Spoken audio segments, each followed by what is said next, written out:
What is up, YouTube? This is Tiana Sunshine and I'm back with another video.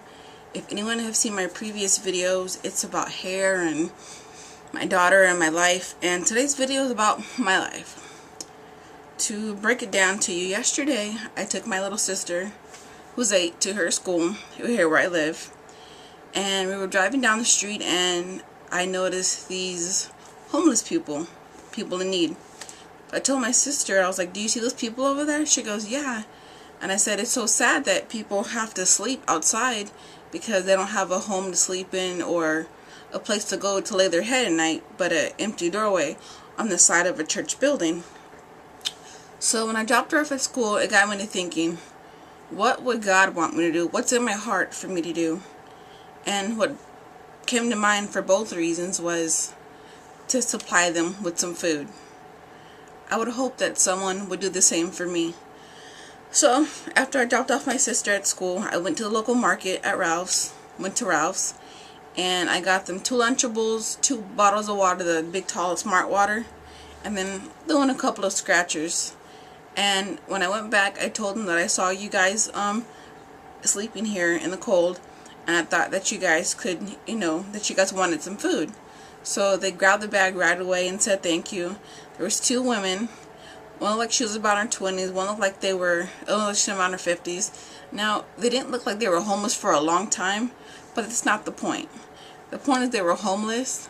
They seemed to be very grateful for what I gave them, the food yesterday. I told them, God bless you. They said, you too, and they said thank you. And it made me cry yesterday to see that. To see homeless people sleeping in a doorway. Now, given I live in California and it's not that cold, but it's starting to get colder at night, with the dewy air at night, and I'm sure it's making their blankets a little damp, and I feel like I could do more for them. So last night before bed, I was thinking, what more could I do for them?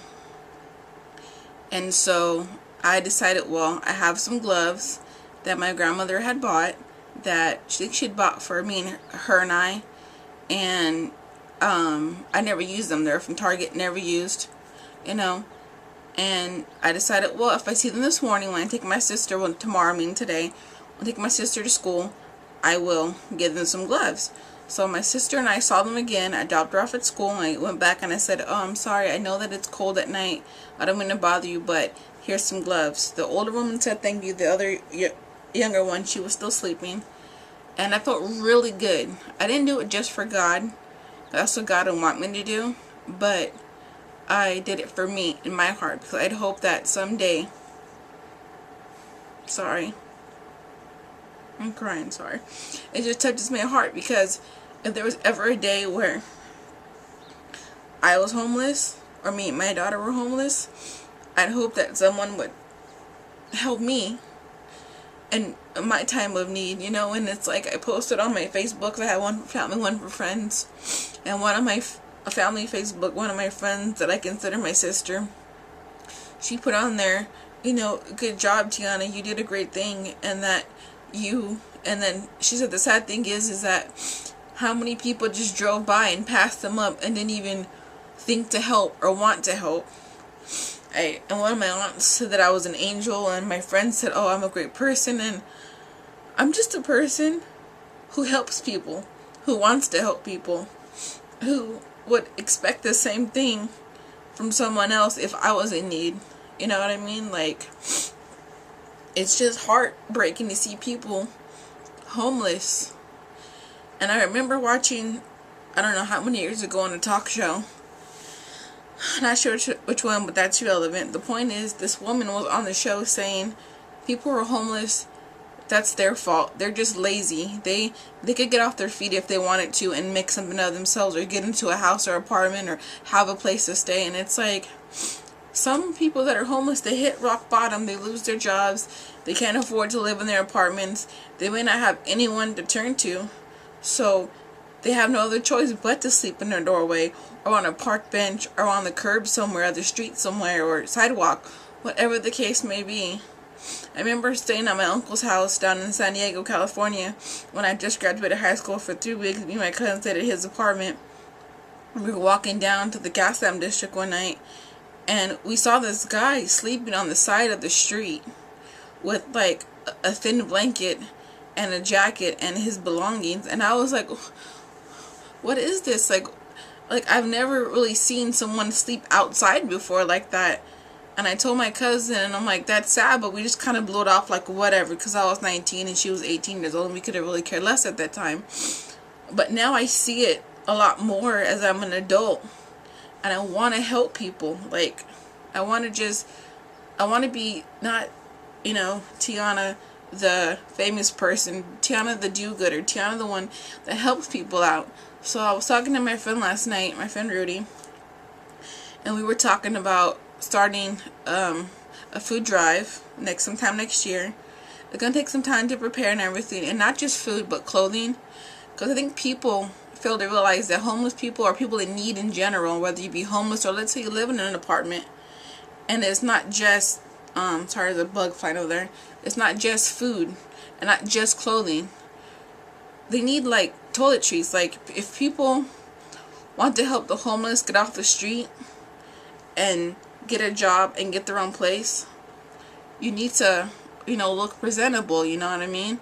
And so I was thinking of getting like a little small care package with like toothpaste and toothbrush and, like some soap, washcloth or something, and some, razors, for the, and shaving cream for the men and women and for the legs and, face and stuff like that. Stuff to make them look more presentable to go out there and look for a job, because it's a known fact that when you get a job or look for a job, if you look, not up to par, as they say, not, business attire, or let's say disheveled because you can't help it because you're homeless or in need or whatever, they don't want to hire you. So it's like they need more than just food, more than just clothing. So I want to do a food drive. I want to do, clothing drive, but also a drive to, like I said, toiletries. And also I was thinking about where I live. There's a lot of restaurants where I live. And I'll say Whittier, California. And that I want to try to get a thing next year where a lot of the local restaurants will come to, let's say, a big parking lot, and they will, how many minutes that left? Sorry, look at checking the time there. And to have them cook food. Not just the typical, soup and sandwich. Let's say I can get a couple of Mexican restaurants. They can make enchiladas and tacos and burritos or whatever the case may be. Maybe an Italian restaurant, maybe they can make, spaghetti or lasagna or, Chinese food, Japanese food. Just have a bunch of different vendors, different restaurants to come together to try to help stop hunger, at least here in Whittier, and then try to branch out in other cities in Southern California. And maybe, you out there in your state, in your city, wherever you live, you can try to help stop hunger by providing clothes, toiletries, and not just for adults but for kids too. And like, it got me thinking like that movie Pursuit to Happiness with Will Smith and his son Jaden Smith, that is him, yeah. How he was living, on the streets with his son, and how he was in that bathroom and the subway in San Francisco, having to sleep in the bathroom when the guy's banging on the door and he won't go out because that's where he has to sleep for the night. And how he goes to a shelter and they don't want to take him at first because, it's for, women and children. What about all the dads out there who take care of their kids, who are homeless? It's not just women and children, it's also, men and children too. That need a place to stay at night, they need a shelter to go to, they need food, they need clothes. And women, of course, and their children need it too. But it always seems to be, I wouldn't say a little one-sided, but they gear towards more, women and children. I'm sure there's plenty of dads out there who take care of their kids and may not have, all the stuff they need. Maybe they live in an apartment or a house but still can't afford all the necessities, for their children. So we got to help out the fathers and their children just as much as we need to help out the mothers and their children. And I'm just making this video to get it out there, because it's where I work in the school district. It's a very small school district here in Whittier, and we live in a poverty-stricken neighborhood. So I believe it works where we get a grant, that the kids get to have free lunch. When I was going to school in the district, we had to pay $1.50 or whatever it was. And now the kids get a grant for free lunch. And every year we have a canned food drive at our school, which I give, extra food every single year, extra cans and whatever else. And we make baskets for the, like a basket bundle, and then we give a toy if we can or whatever else. And I feel that's great that we do that. I love doing that every year, because there are some kids that come to school and I can tell that they are hungry. And, I tell them, other kids, don't throw away your food. If you have some on your plate, your tray, that you didn't touch, ask your friends. Because you don't know what's going on at home. They may be the only meal they get to eat all day was when they get breakfast at school and lunch. And I remember working at the middle school in my school district where kids would eat and eat. I'm like, why do you eat so much? And they look at me and they don't say why. They say, oh, because I'm just always hungry. But I know in my heart that they will not get all the food that they can at school, at home. So they try to eat up at home, at school, so that they don't get hungry at home. And this is why I'm making this video. I challenge all of you, whoever is out there watching my boring little videos, at least to watch this one. To make a change in your life, to want to help other people. Because I know you'd hope that someone would help you if you were ever in need. Once me and my friend get to talking more about the food drive and whatever else and how to help the homeless a lot more and the people in need, I will be making more videos about this, and I keep you all updated. And I want to tell you, I'm not a religious person, but I do believe that God wanted me to do that. And God is good all the time.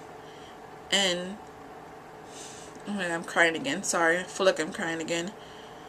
It's just hard to see that. It really is, It really is. And I hope that someday that no one would ever have to go hungry again. That there's no one, digging through garbage cans to, get food, or dumpster diving, or having to beg on the street for money. And when people ask me for money on the streets, I'm a little reluctant to give it to them. But I say, you know what? Here's $1. And I tell myself in my head, they do what they want with it. After that, it's in God's hands. If they go buy drugs or alcohol, it's in God's hands. Nothing I can do about it then, but I know that in my heart I did a good deed, and hopefully they buy what they said for, with some water or, some food. So that's my video for today, guys. I hope you enjoyed it. And God bless you all, and have a great day.